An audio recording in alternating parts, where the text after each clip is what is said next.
Are they looking out for all of us, or are they looking out for themselves first? And when you look at the Israel policy, that's where people start to say, I think you're looking out for yourselves first. I think you're biased. And unfortunately, you're using the public purse and American soldiers to fight your own battles. And that's the problem. Honestly, guys, one thing I've noticed immediately watching PBD, this guy can waffle for the world. Anyway, he's joined with Nick Fuentes discussing Muslims, Jews, and Israel. Let's take a look. What do you think about between the two communities, Muslim and Jews? Which one concerns you more? Jews, for sure. Tell me why. More powerful. They're more powerful. So more powerful in a way, you're talking the fact that they have money, finance, Hollywood. Is that what you're yeah, they have more position in American society. And how do you think they got that? I think they got it because they are extremely connected. They're a transnational entity. You know, this is how the Rothschilds got started. Their superpower is that they live everywhere, and they have their Jewish identity supersedes their local identity. So a Jewish person in America or in Germany or in France or in the UK, they can all talk to each other and work together. Do you think that's a bad thing? Not in and of itself. It is detrimental for America, though. Is it detrimental, though? But in a sense, when you see they went from a small community to have this much influence, isn't that almost impossible for them to pull off? Muslims are far more powerful than the Jews, without a shadow of a doubt. However, it's the Arab leaders who represent Muslim nations who have shown their weakness, especially over the last 2 years. We saw Muslims protesting against the genocide all over the world, pleading to their governments to protect the people of Palestine. The Muslims were ready. We were born ready. It was the leaders who failed the people and failed the Palestinians. The Jewish superpower isn't because they live all over the world, because they don't. It's their money, which keeps the leaders of other nations in their pocket, allowing them to control. That's where the idea of Jews controlling the world comes from.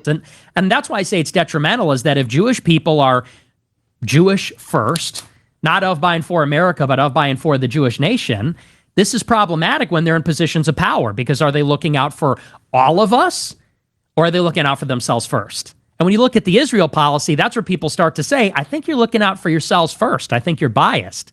And unfortunately, you're using the public purse and American soldiers to fight your own battles. And that's the problem. It's not, I don't have hatred for them. I don't have a problem with them in themselves or even what they do. It's just that with our system, that doesn't work. You know what I would say to that as well?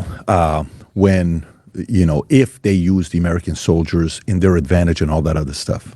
Okay. Who negotiated that deal? Some president negotiated that deal. Someone said yes to it, right? When they say, well, let me tell you, you know, that person is afraid to platform this guy because he's afraid his donors are going to go and do this. And it's Israel's fault. No, it's not. It's the guy who runs it's not Israel's fault. What are you talking about? You know, this guy sends me a message, AIPAC. I got a text, not a text, what do you call it in the X? A DM I get from AIPAC, okay? Hey, we'd like you to come to Israel. We'd like to invite you. I'm sure many people get that message, right? They send it. I said, I'm going to come with my pastor. I don't want you to pay for it. I'm going to pay for it. I want to bring my crew because I want to go see Jerusalem. You're not going to see me putting the what do they call it? The kippah. I'm not going to put that on. But guess what? I respect the culture, and I want to go to Gaza, and I would ask for some idea of protection that if we can go to Gaza, show it to her. I want to see this stuff. I want to go with my pastor. First time around, I'm not going to take my kids. Maybe the second, third time, I'll take my kids. PBD waffling as always, very annoying as he continuously diverts from Nick's points, throwing off the conversation. Anyway, I agree with Nick here. It's very detrimental when Jewish people are Jewish first, not because they're American, but for the Jewish nation. It becomes extremely problematic. AIPAC in the last US elections, which is an American-Israeli committee, funded 365 out of 435 US representatives.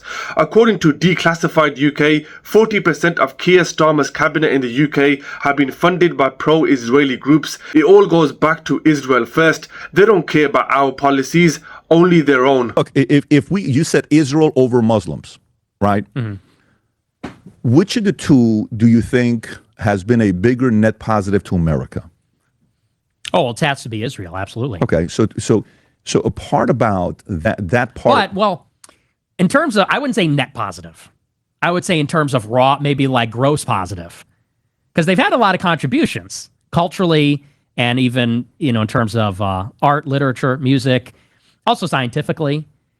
But it's difficult to say on that because I also think that there's quite a bit of a detriment. I think that the melting pot comes from the Jewish community. What do you mean by that? The idea of the melting pot, that comes from a Jewish playwright. Because Jewish people come to America, and like all immigrants, they say, well, we want America to be more welcoming. So they start to spin up these ideas that, well, America was never this country of white Christians. It's always been a melting pot for all immigrants. They want the country to be more open because that makes it more comfortable for them. It makes it more tolerant for them. But this has also made us more open and tolerant for Muslims, for example. We're bringing, who's been the biggest driver of like the Hart-Celler 65 Immigration Act? It was like the SPLC, which is run by Jewish lawyers. And so they are major drivers of mass migration. They're also major drivers of the pro-Israel politics, like the Iraq War. It was many Jewish journalists and pundits and advocates. Sure. So a point being is like when you calculate on net, and I agree with you, like I think there are a lot of people that are critical of Israel that are reluctant to acknowledge the good that Jews do. And I think that Jews they're brilliant. Many of them are brilliant. Israel versus Muslims, laugh my ass off. Who's been the biggest contributor to America? You're comparing a state to an entire faith. You might as well have said Israel versus the world, because Muslims can be found in every country in the world. We are not isolated to a single country. Trump just recently announced a $1 trillion deal with Qatar. May this year, Saudi Arabia announced a $600 billion investment in America. That's just 2 countries. America has always funded, i.e. sent money to Israel. Just by investments alone, Muslims supersede Israel in contributions by far. Muslim countries have invested in America, whilst America sends taxpayer money to Israel. Don't make me laugh, man. So when I'm saying net positive, I'm talking jobs, economy. How often you hear about crime, what they do. Like if you have a choice between living in a city in Minnesota, Dearborn, and living in, I don't know what's the biggest city. What's the city that Boca Raton, let's just say, right? If you have a choice between raising your family between Dearborn and Boca Raton, what do you choose? Boca Raton, okay, of course, so the point is like they go to a place. And by the way, to me, if that was Muslims, guess what? I would say Muslims. But statistically, wherever they live, it's safer, things are nicer, things get better. I agree. And that is one part to measure where they're at. Now, do I see them overly aggressive? Do I see them the type that are going to use politicians and buy them like Marjorie Taylor Greene and other people are saying? 100%. Do I see them, they're going to be there in everyone's DM and email saying, hey, we'd love to support you. We'd love to bring you to Israel and, doing all that stuff? It's obvious. I'm seeing it myself, okay? Do I look at that and shame them and say, oh, you shame on? I look at that and say, no, I wish Armenians would do that. I've never gotten an invitation from Prime Minister of Armenia. He should probably send me an invite to go there, right? It's not a bad idea to come and show the country. I'm Armenian, I'm a Syrian. Syrians don't have a country. It's probably a good idea. Safer, nicer, and things get better for themselves whilst they destroy everything around them.